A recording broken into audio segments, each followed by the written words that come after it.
Radio Pays. Bonjour Kylian, bonjour à tous. Et bien dans l'actualité de ce mardi, le deuxième jour qui commence dans le procès d'assises en appel de l'affaire Le Boulanger. Hier, il s'agissait de cerner la vie du jeune accusé, 23 ans seulement. L'échec du lancement Vega hier soir depuis le CSG, le lanceur et les 2 satellites qu'il transportait ont été perdus. Le mois sans tabac, c'est en ce moment au CHC à Cayenne. Nous en parlerons avec une infirmière du service tabacologie de l'hôpital. Et puis nous terminerons avec 2 belles performances. En sport, avec l'AS Grand-Santi, qualifié pour la demi-finale régionale de Coupe de France. Et en cinéma, avec le succès télévisé du téléfilm Meurtre à Cayenne, diffusé samedi soir. Merci d'être avec nous ce matin sur Radio Pays et je vous redis encore d'être prudent sur les routes de Guyane. Juste après ce journal, l'invité de Victor Zamit pour l'invité du 7h de ce mardi 17 novembre sera Corinne Galibi qui parlera de la journée de la prématurité et vous serez les bienvenus également pour laisser vos avis sur la page Facebook de Radio Pays. Mais pour l'instant, Florian, nous nous intéressons au deuxième jour du procès d'assises en appel de l'affaire Le Boulanger. Et un procès qui intervient plus d'1 an après le procès en première instance pour des faits qui, eux, remontent à mars 2015. L'an dernier, l'accusé Darwin Asprilla avait été condamné à la réclusion criminelle à perpétuité avec une période de sûreté de 22 ans. Il a fait appel de cette décision, c'est la raison pour laquelle il se retrouve de nouveau devant la justice, car depuis son arrestation, beaucoup de détails ont évolué dans ce qu'il raconte, sauf un, et pas des moindres. Il clame toujours son innocence, c'est ce qu'a précisé hier son avocate Virginie Fettler.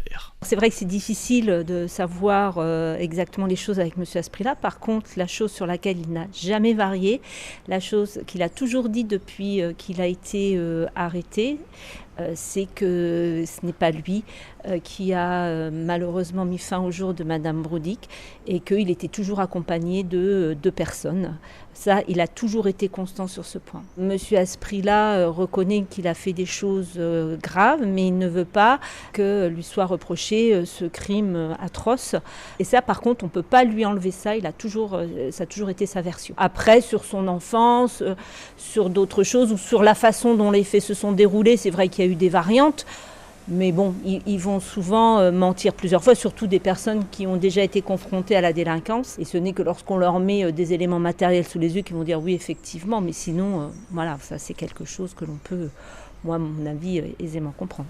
Virginie Fettler, avocate de la défense dans ce procès qui reprendra ce matin avec un verdict attendu jeudi en fin de journée. On parle également ce matin de l'échec pour le lancement Vega d'hier soir. Oui, pour son 17e lancement depuis Kourou, Vega devait emporter cette nuit 2 satellites dans l'espace, mais le lanceur et son chargement ont finalement été perdus quelques minutes après le décollage. Que s'est-il passé ? Arianespace est restée muette hier soir, mais quelques éléments de précision avec Clément Buzalka. À tous de DDO. Attention pour le décompte final. 3, 2, 1, top. Allumage P80 et décollage Vega 17, Ceosat Ingenio et Taranis.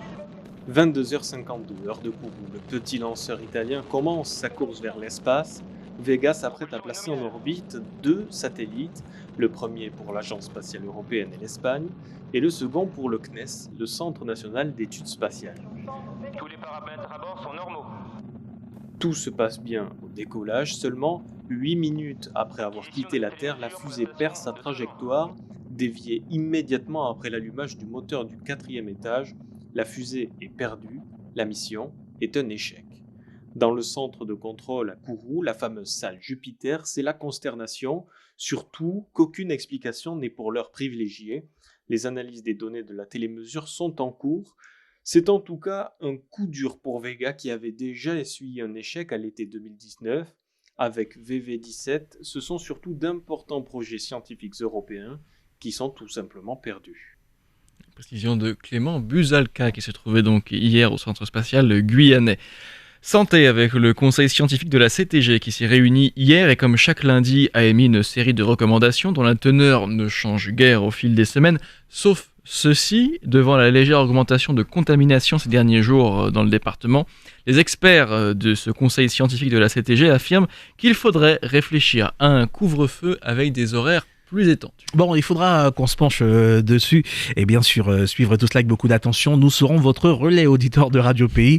Vous entendez couvre-feu, on commence déjà un peu à frissonner, mais pour l'instant les choses ne sont pas faites. Ce n'est qu'une proposition. Allez, c'est 9 minutes et une proposition également que l'on peut vous faire ce matin pour les fumeurs et si vous en profitiez de ce mois de novembre pour arrêter de fumer. C'est ce que promeut le dispositif du mois sans tabac. C'est en ce moment, justement ça tombe bien, au service tabacologie du CHC, chaque jour des consultations gratuites permettent aux patients de réduire leur consommation de cigarettes.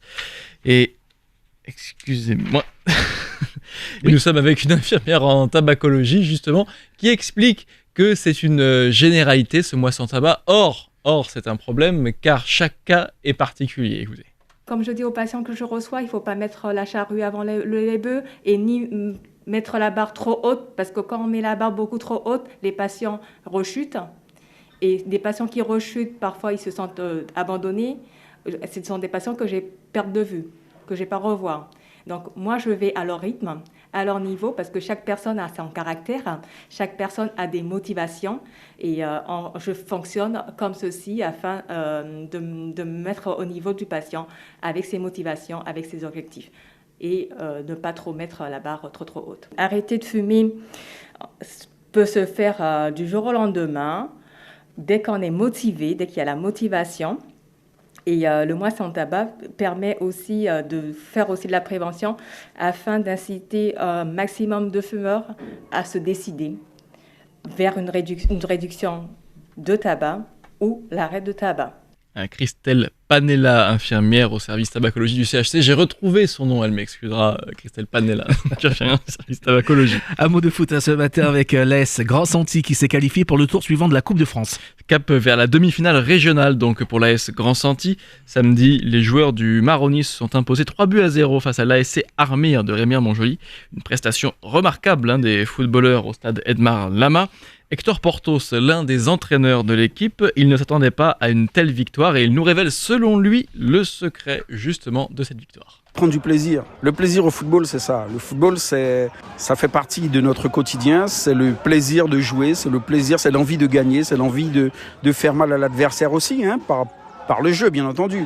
Je pense que ce sont les mots qu'on sorte peut-être tous les jours, mais qui satisfont, je crois, les joueurs pour pouvoir les motiver davantage. Et après, il y a autre chose que je garde un peu plus secret. Mais il y en a un qui sort de l'ordinaire, c'est celui qui a fait le triplé ce soir. Talia, oui. C'est ça. C'est un très bon joueur. Je veux dire, il nous a manqué beaucoup l'an dernier. Bon, ceci dit, cette année, il est là, il est présent, il s'entraîne, il travaille. Et le résultat, de toute façon, est toujours au bout, dès qu'on travaille. Voilà, Hector Portos, l'un des entraîneurs de l'AS Grand Santi, qui révèle seulement une partie. Oui, il n'a pas voulu partager l'intégralité du secret. C'est bien dommage. Peut-être que d'autres équipes auraient pu en profiter. Il répondait à José Blaisès. Et puisqu'on y est, on parle juste des résultats des matchs de samedi. Le FC Oyapok a battu le CSC de Cayenne 2-1. Le Geldar a battu l'AS Matoury 2-1 également. Et 3-2 pour l'US Sinnamary face à l'ASC Arc-en-Ciel. Autre belle performance qui, cette fois-ci, n'a pas du tout de secret. Elle a été ouverte à tout le monde. Il s'agit du téléfilm Meurtre à Cayenne. Oui, réalisé par Marc Barra, tourné ici, en Guyane. Il a réuni près de 5 millions de téléspectateurs samedi soir en prime time. C'est un beau tour de force, car en face, il y avait le match des Bleus face au Portugal ou encore la demi-finale de N'oubliez pas les paroles, des mastodontes de la télévision donc. Tourné en juillet 2019, Meurtre à Cayenne, avec ce téléfilm, les téléspectateurs ont pu voir les beaux paysages de Cayenne, d'Awala Yalimapo, des îles du Salut, dans ce thriller guyanais qui justement était fait pour sublimer le département en partie, explique le réalisateur Marc Barra. Moi, je me suis attaché à montrer une autre Guyane, donc un autre regard, une autre réalité, même si c'est de la fiction, tout en remplissant les codes du genre terroir de France et polar. Il s'agit de mettre en valeur les régions, mais c'est ce que je me suis attaché à faire. Même le bagne, je me suis dit, tiens, ça va être l'occasion de montrer que le bagne, c'était aux îles du Salut, et puis de faire de belles images, parce que c'était un enfer pour ces pauvres malheureux, mais il faut bien dire que c'est quand même un endroit qui est assez, paradoxalement, un paradisiaque, et en même temps, qui rappelle des souffrances, mais en tout cas très cinématographique et très touristique, il faut le dire, voilà. Donc, moi, c'est ce que je me suis attaché à faire. Donc, des beaux plans, de belles images, une image chaleureuse. Et voilà, et apparemment ça a fonctionné. Les gens disent que j'ai sublimé la Guyane dans le film. Donc voilà, moi c'est ce qui m'intéressait dans ce travail de commande de téléfilm, quoi. Et si vous ne l'avez pas vu, il y a toujours le replay sur le Bah site oui. de France Télévisions. Il est encore là pour un petit moment d'ailleurs. C'était Marc Barra au micro d'Arnaud Béharil. Il me reste 10 secondes pour vous parler du plan France Relance, censé faire redémarrer l'économie du pays. Eh bien, ce plan France Relance sera adapté à chaque territoire ultramarin. C'est la promesse faite par le ministre de l'Outre-mer, Sébastien Lecornu, dans une interview qu'il a accordée au correspondant parisien de France-Guyane. Également interrogé sur l'avancée de l'évolution statutaire pour le département, Sébastien Lecornu répond qu'il ne faut pas griller les étapes. D'abord, attendons les élections territoriales, dit-il, elles sont prévues au mois de mars 2021, si la date est maintenue.